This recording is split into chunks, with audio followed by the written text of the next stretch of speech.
సాటివారికి సాయం చేయాలి. అది మన జన్మ లక్షణం, జన్మ యొక్క కర్తవ్యం. సాటివారికి మీరు చూడండి, ఎన్ని రకాలుగా మనము రాను మన సాంప్రదాయాలు నడుపుతున్నాం. చెప్పుకుంటే ఎన్నో ఉన్నాయి. ఇవన్నీ మన రూపంలో మెల్లమెల్ల తీసేయాలి. ఈ పిల్లలు ఉద్ధరించబడాలి. ఈ పిల్లలకు ఈ నిర్మాణ తల్లులు ముఖ్యంగా మీరు కొట్టుకొట్టి చెప్పాను కాబట్టి కంపల్సరీ ఒక్కొక్క కాంప్రదాయం గురించి అలా చెప్తూ వస్తాను. అయితే ఏం చేయాలి, ఎవరు తన ప్రశ్నలు కానీ ఎవరు తయారు చెప్పారు.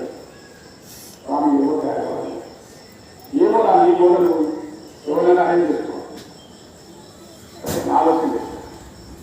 తను కొనుక్కున్నాడు మగవాడు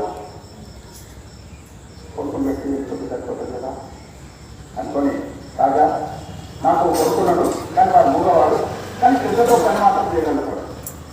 మీరు అనుమతిస్తే అని రాత్రి కాపలాలు పెడతారు.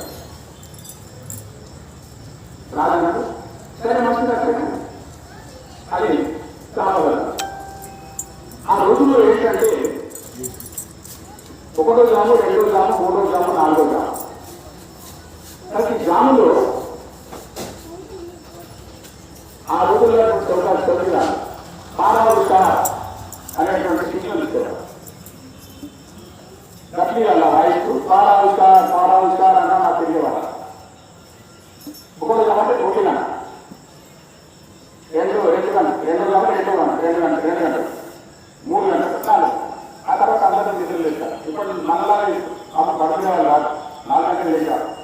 మనం పొద్దున 8 గంటలు చేస్తున్నాము. ఒకసారి ఆలోచన చేసి ఏ టైం చేస్తున్నాం చూడండి.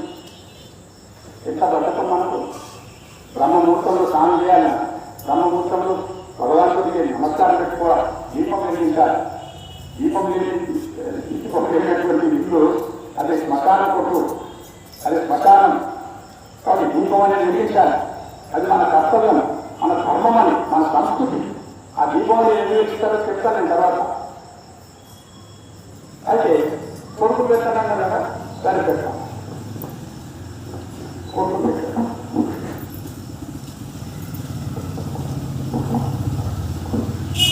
అయితే మీరు ఎలా కాంప్రమైజ్ చేస్తున్నారో చూడాలి.